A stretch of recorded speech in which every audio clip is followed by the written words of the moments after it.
ناظرین، ہٹلر کا نام سنتے ہی سب سے پہلی چیز جو ذہن میں آتی ہے وہ ہے ظلم۔ ناظرین، جیسا کہ آپ جانتے ہیں کہ ایڈولف ہٹلر ایک نہایت ہی ظالم ترین انسان تھا اور یہ لوگوں پر بہت ظلم کیا کرتا تھا، اور اس کے ظلم کے قصے آج بھی ساری دنیا میں مشہور ہیں۔ ناظرین، آخر یہ اتنا ظالم کیوں تھا اور اس کے ظلم کرنے کے پیچھے ایسی کیا خاص وجہ تھی، جانتے ہیں آج کی اس ویڈیو میں۔ اب جان لو کہ اس ویڈیو میں خوش آمدید۔ ناظرین، ایڈولف ہٹلر 20 اپریل 1889 کو آسٹریا میں پیدا ہوا۔ وہ ایک فیمس جرمن پولیٹیشین اور ڈکٹیٹر تھا اور نیشنل سوشلسٹ ورکر پارٹی کا رہنما بھی تھا، اور اس پارٹی کو زیادہ تر لوگ نازی پارٹی کے نام سے جانتے ہیں۔ ناظرین، ہٹلر کے والد الوئس ہٹلر نے 3 شادیاں کی تھی۔ ان کی پہلی شادی ان سے بہت بڑی عورت سے ہوئی تھی، پھر دوسری شادی انہوں نے اپنی بیٹی کی عمر کی عورت سے کی، اور تیسری شادی انہوں نے ہٹلر کی ماں سے کی جن کا نام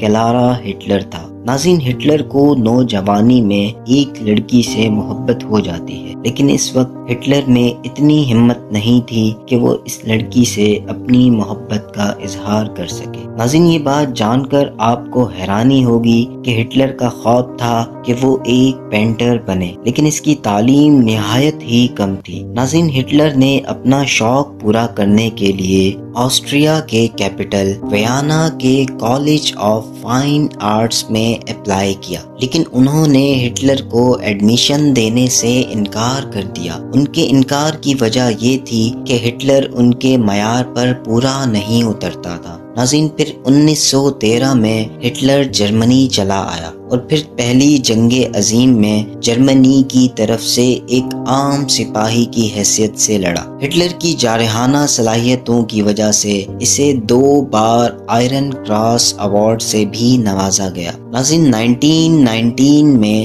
ہٹلر جرمنی کی ورکرز پارٹی کا رکن بنا اور 1921 میں وہ پارٹی کا چیئرمین منتخب ہوا۔ 1930 میں ہونے والے الیکشن میں نازی پارٹی جرمنی کی دوسری بڑی پارٹی کی حیثیت سے ابھر کر سامنے آئی، لیکن 1933 میں ہونے والے الیکشن میں نازی پارٹی اکثریت حاصل نہ کر سکی، مگر جرمنی کی سب سے بڑی پارٹی ہونے کی حیثیت سے جرمنی کے صدر نے ہٹلر کو حکومت بنانے کی دعوت دی۔ ہٹلر نے اس دعوت کو قبول کیا اور اس طرح وہ جرمنی کے سب سے اعلیٰ عہدے، جسے چانسلر کا خطاب دیا گیا ہے، اس پر فائز ہوا۔ ناظرین، چانسلر بننے کے بعد ہٹلر نے جو سب سے پہلا کام کیا وہ نازی پارٹی کو فروغ دینا تھا۔ اس مقصد کے لیے اس نے اپنے مخالفین کو ٹارچر کرنا بھی شروع کر دیا تھا۔ لاکھوں مرد،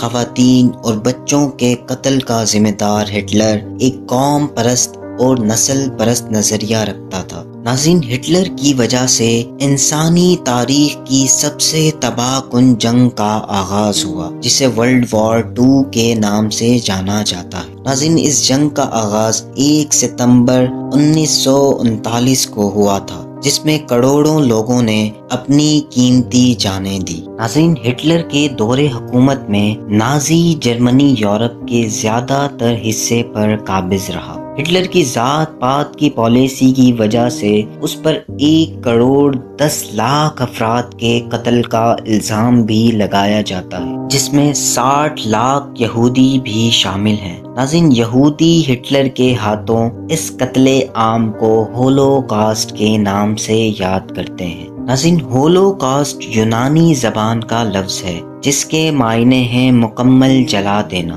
اور ناظرین، اس طرح ہٹلر نے یہودیوں، رومینیوں، غلاموں، معذوروں، سیاسی اور مذہبی اقلیتوں کو انتہائی بے دردی سے موت کے گھاٹ اتار دیا گیا۔ ناظرین، خصوصی کیمپس میں قیدیوں سے اس وقت تک غلاموں کی طرح کام لیا جاتا تھا جب تک وہ تھکن یا بیماری کا شکار ہو کر مر نہ جائیں۔ سینکڑوں میل دور جانوروں کی طرح ریل گاڑیوں میں ٹھونس کر منتقل منتقل کر دیا جاتا تھا، جہاں زندہ پہنچ جانے کی صورت میں انہیں گیس چیمبر کے ذریعے موت کے گھاٹ اتار دیا جاتا تھا۔ ناظرین، ورلڈ وار 2 کے آخری دنوں میں کروڑوں لوگوں کی جانیں لینے کے بعد 30 اپریل 1945 کو ہٹلر نے اپنی زیر زمین پناہ گاہ میں اپنی نئی دلہن ایوا براؤن کے ساتھ خودکشی کر لی۔